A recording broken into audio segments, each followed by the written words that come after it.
Delhi liquor policy కేసును సరైన ఆధారాలు లేవని కొట్టేసింది రౌస్ అవెన్యూ కోర్టు. ఊహాగానాల ఆధారంగా సీబీఐ అధికారులు కేసు నమోదు చేశారని ఆగ్రహం వ్యక్తం చేసింది. ప్రధాన నిందితులైన కేజ్రీవాల్, సిసోడియా, కవిత సహా 23 మందిని నిర్దోషులుగా పేర్కొంటూ తీర్పిచ్చింది. కేసును విచారించిన సీబీఐ అధికారిపై శాఖాపరమైన ఎంక్వైరీకి ఆదేశించింది కోర్టు.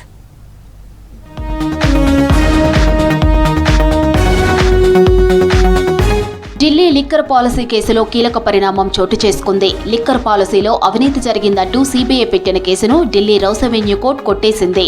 దీంతో ప్రధాన నిందితులైన ఢిల్లీ మాజీ సీఎం, ఆప్ చీఫ్ అరవింద్ కేజ్రీవాల్, మాజీ మంత్రి మనీష్ సిసోడియాకు బిగ్ రిలీఫ్ దక్కింది. అలాగే ఇదే కేసులో ఆరోపణలు ఎదుర్కొంటున్న మాజీ ఎమ్మెల్సీ, తెలంగాణ జాగృతి చీఫ్ కవిత సహా మొత్తం 23 మందికి క్లీన్ చిట్ లభించింది. ఢిల్లీ లిక్కర్ కేసుపై సీబీఐ దాఖలు చేసిన ఛార్జిషీట్లో పసలేదని తెలిపింది ఢిల్లీ రౌస్ అవెన్యూ కోర్టు. నేరం చేసినట్లు సరైన ఆధారాలు లేవంటూ నిందితులందరిపై నమోదైన కేసులు కొట్టివేసింది. వారందరి పేర్లు డిశ్చార్జ్ చేసినట్లు తెలిపింది. సరైన ఆధారాలు లేకుండానే కేసుల్లో పేర్లు ఎలా చేర్చారని సీబీఐపై ఆగ్రహం వ్యక్తం చేసింది కోర్టు. ఢిల్లీ లిక్కర్ కేసు పూర్తిగా లోపభూయిష్టంగా ఉందని తెలిపింది rows Avenue special court. CBI విచారణలో లొసుగులు ఉన్నాయని ఆగ్రహం వ్యక్తం చేసింది. లిక్కర్ కేసులో సీబీఐ అధికారుల తీరుపై అనుమానాలు వ్యక్తం చేసింది. కేసును విచారించిన సీబీఐ అధికారిపై శాఖాపరమైన ఎంక్వైరీకి ఆదేశించింది రౌస్ అవెన్యూ స్పెషల్ కోర్టు. కేవలం ఊహాగానాల ఆధారంగా లిక్కర్ కేసు నమోదైందని తెలిపింది కోర్టు. ఛార్జిషీట్లోని ఆరోపణలకు ఆధారాలు సమర్పించడంలో సీబీఐ పూర్తిగా విఫలమైందని చెప్పింది. ఎక్సైజ్ పాలసీపై 3 న్యాయ నిపుణుల అభిప్రాయాలు తమ కేసుకు మద్దతిస్తున్నాయని గతంలో సీబీఐ చేసిన ప్రకటనపై స్పష్టత ఇవ్వాలని ఆదేశించింది. మరోవైపు రౌస్ అవెన్యూ కోర్టు తీర్పును సవాలు చేస్తూ ఢిల్లీ హైకోర్టును ఆశ్రయించారు సీబీఐ అధికారులు. ఢిల్లీ ప్రభుత్వం 2021 నవంబర్ 17న మద్యం పాలసీ తీసుకొచ్చింది. ఆ పాలసీని 2022 సెప్టెంబర్ చివరి నాటికి వెనక్కి తీసుకుంది. ఈ మధ్యలో మద్యం విధానంలో పలు అవకతవకలు జరిగాయని, ఆప్ నేతలు మనీ లాండరింగ్కు పాల్పడ్డారంటూ ఆరోపణలు వచ్చాయి. లైసెన్సుదారులకు సహకరించి లబ్ధి పొందినట్లు సీబీఐ, ఈడీ సంస్థలు చెప్పాయి. దీనిలో భాగంగా ఢిల్లీ మాజీ సీఎం కేజ్రీవాల్, మాజీ డిప్యూటీ సీఎం సిసోడియా, కవిత సహా పలువురిని అరెస్ట్ చేశారు అధికారులు. ఆ తర్వాత వారంతా బెయిల్పై బయటకొచ్చారు. ఢిల్లీలో అధికారం కోసమే తమపై మోదీ, అమిత్ షా అక్రమంగా లిక్కర్ కేసు పెట్టించారన్నారు ఆప్ చీఫ్ కేజ్రీవాల్. రాజ్యాంగ సంస్థలైన సీబీఐ, ఈడీని బీజేపీ జేబు సంస్థలుగా మార్చారని ఫైర్ అయ్యారు. దేశ ప్రజలకు మోదీ, షా బహిరంగ క్షమాపణలు చెప్పాలని డిమాండ్ చేశారు. ప్రధాని మోదీకి దమ్ముంటే మళ్లీ ఢిల్లీ ఎన్నికలు నిర్వహించాలని సవాల్ చేశారు కేజ్రీవాల్.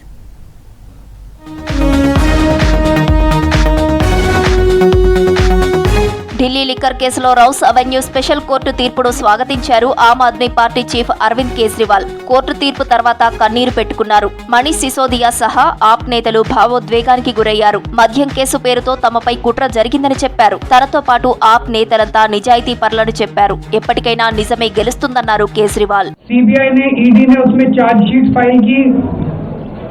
आज कोर्ट को प्राइमा फेसी ये निर्णय लेना था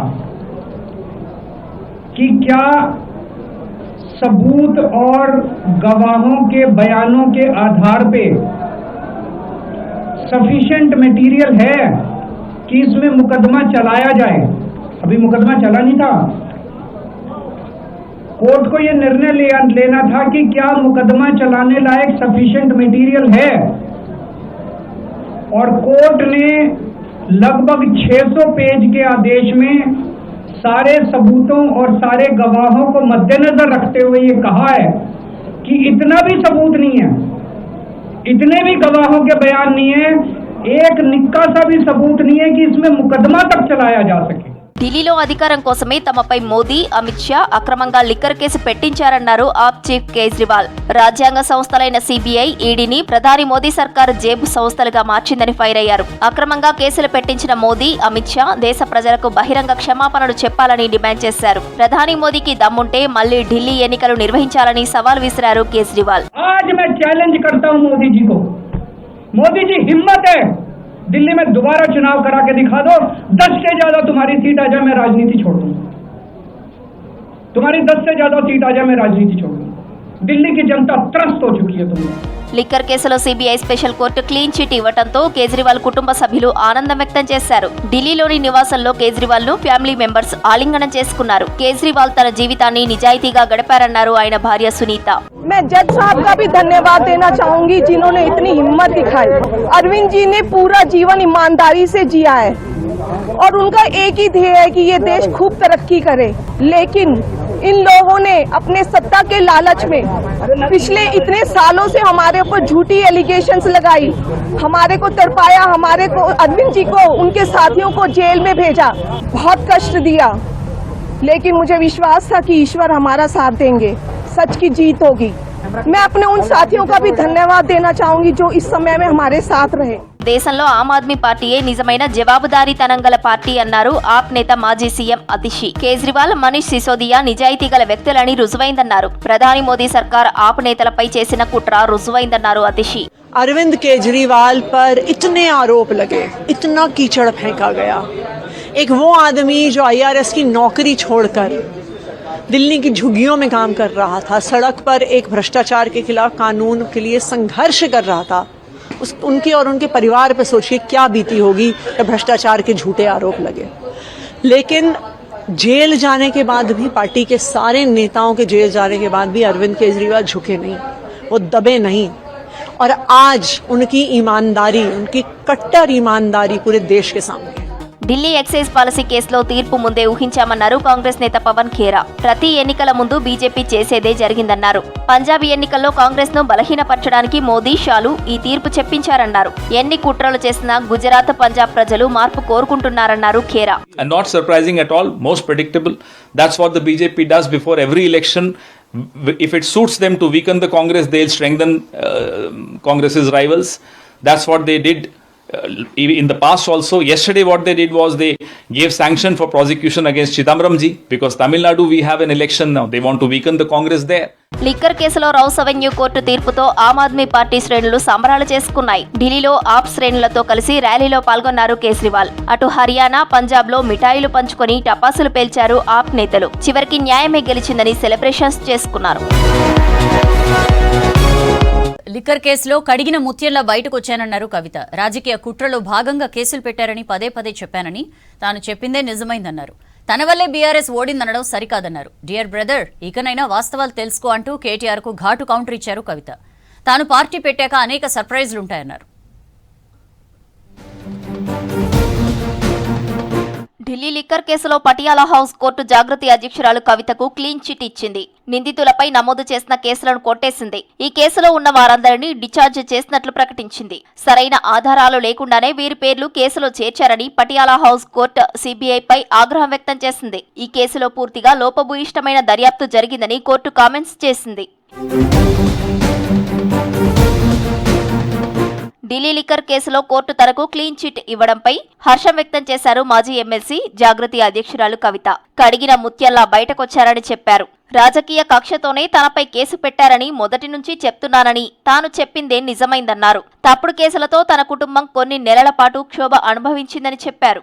కోర్టు కంప్లీట్ గా కేసును పక్కకు పెడుతూ అందరినీ కూడా మరి నిర్దోషులుగా విడుదల చేయడం అనేది సంపూర్ణంగా ఈ దేశంలో న్యాయ వ్యవస్థ పైన మేము పెట్టుకున్నటువంటి నమ్మకాన్ని మరి వమ్ము కాకుండా ఇవాళ న్యాయ వ్యవస్థ కాపాడి కడిగిన ముత్యంలాగా నేను బయటికి వస్తానని నేను చెప్పడం జరిగింది. మరి అదే విధంగా ఇవాళ రావడం జరిగింది. లిక్కర్ కేసులో కోర్టు తీర్పుపై స్పందిస్తూ ఎక్స్ లో పోస్ట్ చేశారు కేటీఆర్. అవినీతి పేరుతో ఆప్ ప్రభుత్వాన్ని కుట్రపూరితంగా కూల్చారన్నారు. ఈ కేసు వల్లే తాము అసెంబ్లీ, పార్లమెంటు ఎన్నికల్లో ఓడిపోయామన్నారు. కవితకు సానుకూలంగా వచ్చిన తీర్పుతో న్యాయం జరిగిందని చెప్పారు. తమ నాయకులపై పెట్టిన ప్రతి కేసు రాజకీయ కుట్రలో భాగమేనని ఎక్స్ లో ట్వీట్ చేశారు కేటీఆర్. లిక్కర్ కేసు వల్లే తమ పార్టీ అసెంబ్లీ, పార్లమెంటు ఎన్నికల్లో ఓడిపోయిందన్న కేటీఆర్ వ్యాఖ్యలపై తీవ్ర స్థాయిలో ఫైర్ అయ్యారు కవిత. బీఆర్ఎస్ ఓటమికి తాను కారణమా అని కేటీఆర్ ను సూటిగా ప్రశ్నించారు. ఇండ్లు ఇవ్వకపోవడం బీఆర్ఎస్ ఓటమికి కారణమన్నారు. ఉద్యోగాలు ఇవ్వకపోవడం, అభ్యర్థులను మార్చకపోవడం, దోపిడీదారులకు మళ్లీ టికెట్ ఇవ్వడం బీఆర్ఎస్ ఓటమికి కారణమన్నారు కవిత. బీఆర్ఎస్ ఓటమిని తన మెడలో వేయాలని చూడటం కరెక్ట్ కాదన్నారు. డియర్ బ్రదర్, ఇప్పటికైనా నిజాన్ని ఒప్పుకో అంటూ ఘాటు కౌంటర్ ఇచ్చారు. ఇండ్లు ఇవ్వలేదన్న అంశం, ఉద్యోగాలు ఇవ్వలేదన్న అంశం, దోపిడీదారులకు టికెట్లు మార్చమని ఎంతమంది మొత్తుకున్నా మార్చకుండా వాళ్ళనే మళ్ళీ ప్రజల మీద రుద్దాలనేటటువంటి చేసిన ప్రయత్నం ఈ అంశాలు కదా ఆనాడు చర్చలో ఉన్నాయి. అన్నిటికన్నా ఎక్కువ అహంకారం అనేటటువంటి అంశం కాదా చర్చలో ఉన్నది. ఇవాళ వచ్చినటువంటి తీర్పుని మీకు అనుగుణంగా మలుచుకొని బీఆర్ఎస్ పార్టీ ఓటమిని నా మెడలో వేయాలని చూస్తున్నారు. ఇది కరెక్ట్ కాదు కేటీఆర్ గారు. చిట్చాట్లో కవిత ఆసక్తికర వ్యాఖ్యలు చేశారు. తాను పార్టీ పెడితే చాలా సర్ప్రైజ్లు ఉంటాయన్నారు. ప్రజా సమస్యలపై తాను ఏనాడు షో చేయలేదన్నారు. నిజాయితీగా కొట్లాడారని చెప్పారు. ఇప్పుడు మాట్లాడుతున్న బీఆర్ఎస్ నేతలంతా తనను అరెస్టు చేసినప్పుడు ఎక్కడికెళ్లారని ప్రశ్నించారు. గాంధీ సరోవర్ కింద గాంధీ విగ్రహం కట్టడంలో తప్పులేదన్నారు కవిత. కానీ అన్ని ఇండ్లు ఎందుకు కూల్చుతున్నారని ప్రశ్నించారు. మావోయిస్టు అగ్రనేతలు లొంగిపోయి సిద్ధాంతాన్ని బతికించారని చెప్పారు. మావోయిస్టులను ఉద్దేశించి కీలక వ్యాఖ్యలు చేశారు ముఖ్యమంత్రి. లొంగుబాటుపై త్వరలో అసెంబ్లీలో ప్రకటన చేస్తామన్నారు. జనజీవన స్రవంతిలోకి వచ్చిన మావోయిస్టులు చట్ట పరిధిలో ఏమైనా చేసుకోవచ్చని సూచించారు. సెక్రటేరియట్లో ముఖ్యమంత్రితో భేటీ అయిన దేవ్జీ, మల్లా రాజిరెడ్డి సమస్యలపై చర్చించారు. ఇటు మున్సిపల్ శాఖపై సమీక్షించిన రేవంత్ కోర్ అర్బన్ క్యూర్లో చేపట్టాల్సిన పనులపై కీలక దిశానిర్దేశం చేశారు.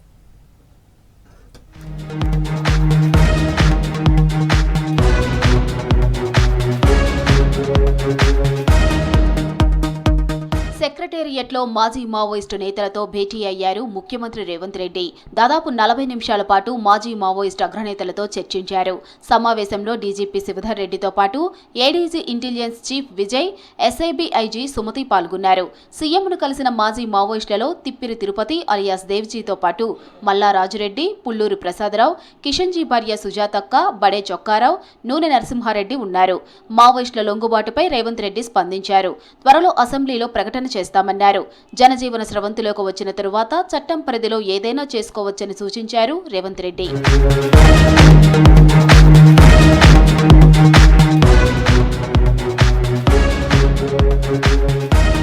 తెలంగాణ ముఖ్యమంత్రి రేవంత్ రెడ్డి డీజీపీ శివధర్ రెడ్డికి ధన్యవాదాలు తెలిపారు. మాజీ మావోయిస్ట్ అగ్రనేత దేవ్జీ లొంగుబాటు పాలసీ బాగుందన్నారు. పాలసీని 1 కోటి వరకు పెంచాలని రేవంత్ రెడ్డిని కోరామన్నారు. 5 ఎకరాల భూమి సాధ్యం కాదని సీఎం చెప్పారన్నారు. ఇల్లు, ఉద్యోగ భృతిపై రేవంత్ రెడ్డి హామీ ఇచ్చారన్నారు దేవ్జీ. ప్రభుత్వం అనుమతిస్తే జైలులో ఉన్న మావోయిస్టులను కలుస్తామన్నారు. అందరం కలిసి ప్రజలకు బహిరంగ లేఖ రాస్తామని తెలిపారు.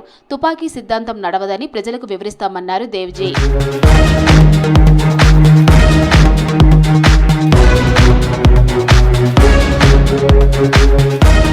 మున్సిపల్ శాఖపై కీలక సమీక్ష నిర్వహించారు ముఖ్యమంత్రి Revanth Reddy. Core urban region పరిధిలో తీసుకోవాల్సిన చర్యలపై అధికారులకు పలు సూచనలు చేశారు. శానిటేషన్, దోమల నివారణపై ప్రత్యేక దృష్టి సారించాలన్నారు రేవంత్. మున్సిపల్ అధికారులు మార్కు చేసిన చోటే చెత్త వేసేలా ప్రజల్లో అవగాహన తీసుకురావాలని చెప్పారు. ఎప్పటికప్పుడు పనులు పూర్తి చేసేందుకు అవసరమైన టెక్నాలజీని ఉపయోగించాలన్నారు. కోర్ అర్బన్ రీజియన్లో ఉన్న అన్ని స్ట్రీట్ లైట్స్ కు ప్రత్యేక నెంబర్ ఇచ్చి డాష్ బోర్డుకు కనెక్ట్ చేయాలన్నారు ముఖ్యమంత్రి.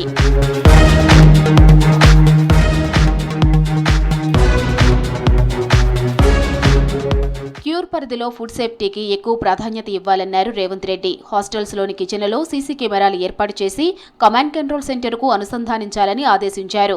తరచూ తనిఖీలు నిర్వహించడంతో పాటు ప్రత్యేక మానిటరింగ్ వింగ్ ఎప్పటికప్పుడు పరిశీలించేలా చర్యలు చేపట్టాలన్నారు. హోటల్స్కు రేటింగ్ ఇచ్చే విధానాన్ని పరిశీలించాలని చెప్పారు ముఖ్యమంత్రి. నగరంలోని సిగ్నల్స్, జంక్షన్ల దగ్గర వాటర్ హార్వెస్టింగ్ వెల్స్ ఏర్పాటు చేయాలన్నారు. ఇందుకు కొన్ని ఏరియాలను పైలట్ ప్రాజెక్టు కింద ఎంపిక చేయాలన్నారు సీఎం.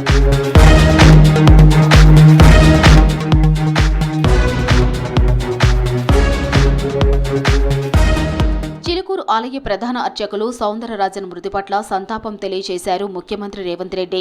ఉస్మానియా యూనివర్సిటీ అధ్యాపకుడుగా, రిజిస్ట్రార్గా ఎంతో మంచి పేరు సాధించిన సౌందరరాజన్ ఆధ్యాత్మిక చైతన్యం విస్తరింపచేయడంలో కీలక పాత్ర పోషించారని అన్నారు. చిలుకూరు ఆలయానికి ప్రత్యేక గుర్తింపు తీసుకురావడంలో సౌందరరాజన్ పాత్ర కీలకమైందన్నారు రేవంత్. ఆయన ఆత్మకు శాంతి చేకూరాలంటూ ఎక్స్లో పోస్టు చేశారు.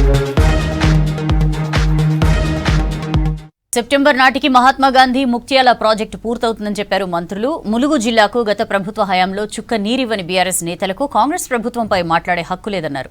విధి నిర్వహణలో ప్రాణాలు కోల్పోయిన ప్రభుత్వ ఉద్యోగుల కుటుంబాలకు రాష్ట్ర ప్రభుత్వం అండగా ఉంటుందన్నారు. బాల్య వివాహాల నిర్మూలనకు ప్రత్యేక డ్రైవ్స్ చేపడతామన్నారు.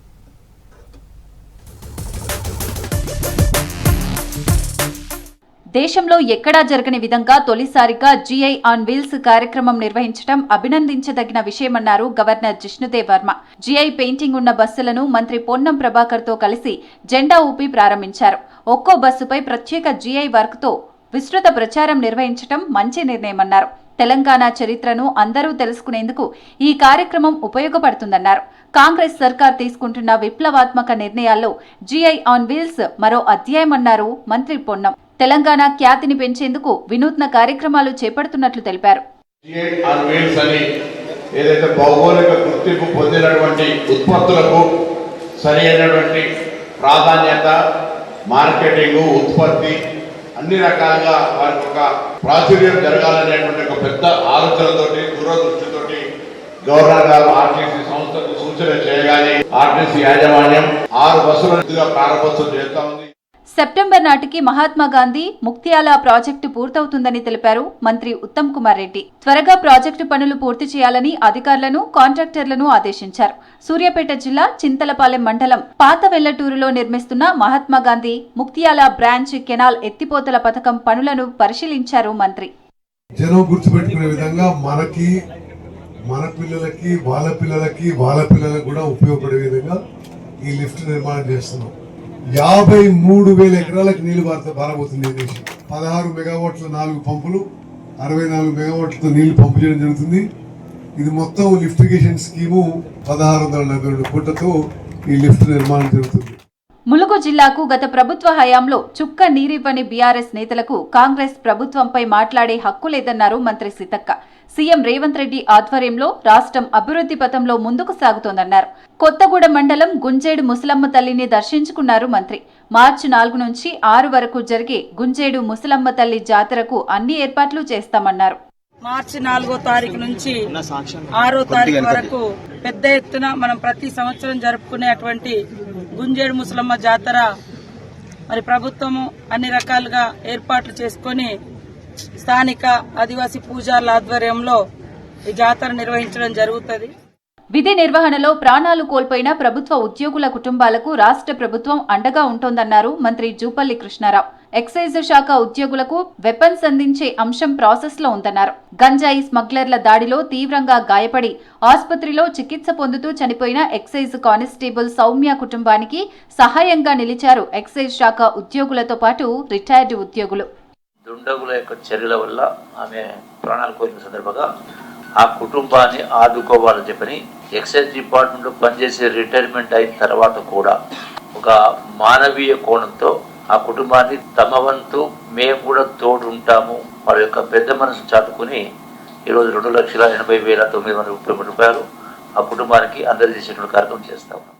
మంచిర్యాల జిల్లా క్యాతనపల్లి మున్సిపాలిటీ ఎన్నికల్లో బీఆర్ఎస్ నాయకులు తమపై ఉద్దేశపూర్వకంగా దాడులు చేశారన్నారు మంత్రి వివేక్ వెంకటస్వామి. దాడుల్లో కానిస్టేబుల్, కాంగ్రెస్ కార్యకర్తలు గాయపడ్డారన్నారు.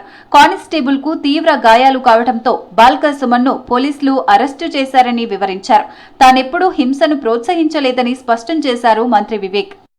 టీఆర్ఎస్, సిపిఐ ఎవరు చైర్మన్ కావాలి, ఎవరు వైస్ చైర్మన్ కావాలి, వాళ్ళ గొడవలు వాళ్ళకున్నాయి. మా మీద రాళ్ళు వేయడము, ఒక పోలీస్ కానిస్టేబుల్ సీరియస్ కావడము, ఆ కోన్ తీసుకొని నా కార్ మీద పడేయడము అవసరం ఏముండే.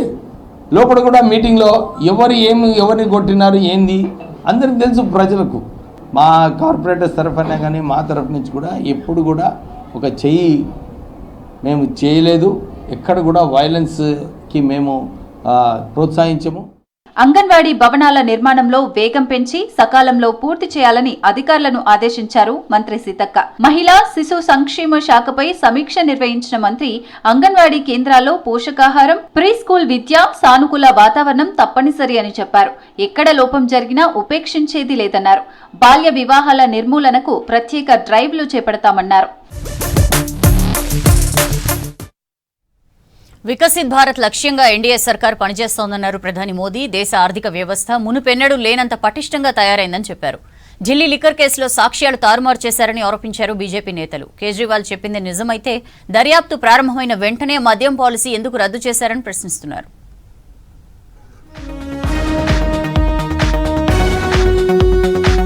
భారత ఆర్థిక వ్యవస్థ వేగంగా అభివృద్ధి చెందుతోందన్నారు ప్రధాని మోడీ.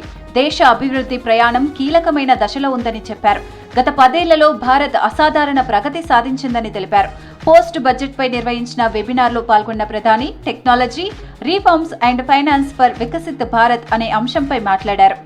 जो गवर्नेंस में ट्रांसपेरेंसी बढ़ाएं, जो जनता का जीवन आसान बनाए, उनके लिए नए नए अवसर बनाए। बजट में इससे जुड़े निर्णय ही अर्थव्यवस्था को स्थायी मजबूती देते हैं। देश की विकास यात्रा के एक महत्वपूर्ण समय में है, जब हमारी अर्थव्यवस्था तेज गति से आगे बढ़ रही है। దేశ రక్షణకు భారత సైన్యం ఎప్పుడూ సన్నద్ధంగా ఉంటుందన్నారు కేంద్ర మంత్రి రాజ్నాథ్ సింగ్. రాజస్థాన్లోని జైసల్మేర్లో ఎయిర్ ఫోర్స్ నిర్వహిస్తున్న వాయుశక్తి విన్యాసాల్లో పాల్గొన్నారు. ప్రెసిడెంట్ ముర్ముతో కలిసి సైన్యం విన్యాసాలను వీక్షించారు. పటిష్ట భారత నిర్మాణానికి మోడీ సర్కార్ కృషి చేస్తోందన్నారు రాజ్నాథ్. टैंक कॉन्वॉय, टैंकों का काफिला, target number 9 forward area rearming and refuelling point, target number 17 excise policy కేసులో కేజ్రీవాల్ కు క్లీన్ చిట్ ఇవ్వడంపై స్పందించారు ఢిల్లీ సీఎం రేఖా గుప్తా. ఇది కేవలం దిగువ కోర్టు నిర్ణయమేనని చెప్పారు. మద్యం పాలసీ కేసులో సాక్ష్యాలను ఎలా తారుమారు చేశారో మనందరికీ తెలుసునని తెలిపారు. కేజ్రీవాల్ చెప్పింది నిజమైతే దర్యాప్తు ప్రారంభమైన వెంటనే మద్యం పాలసీ ఎందుకు రద్దు చేశారని ప్రశ్నించారు సీఎం రేఖా గుప్తా.